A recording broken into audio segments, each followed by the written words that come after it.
ఆడవారు వెలుపల ఉన్నా పూజ చేసుకోవడానికి అభ్యంతరం అనేటటువంటి ప్రశ్న అసలు ఎక్కడా లేదు.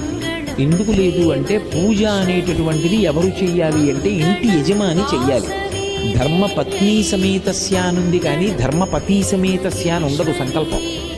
అంటే దాని అర్థం ఎవరు చెయ్యాలని? యజమాని చెయ్యాలి.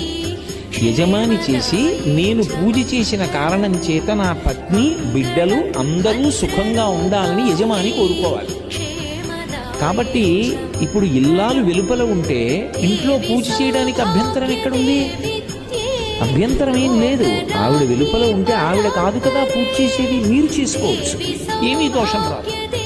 ఇక ఆమె వెలుపల ఉంటే దీపం పెట్టడానికి అభ్యంతరం ఏముంది? పూజలో అంతర్భాగం దీపం పెట్టడం, పూజ చేయొచ్చు అని నేను చెప్తుంటే దీపం పెట్టడానికి అభ్యంతరం ఏముంది?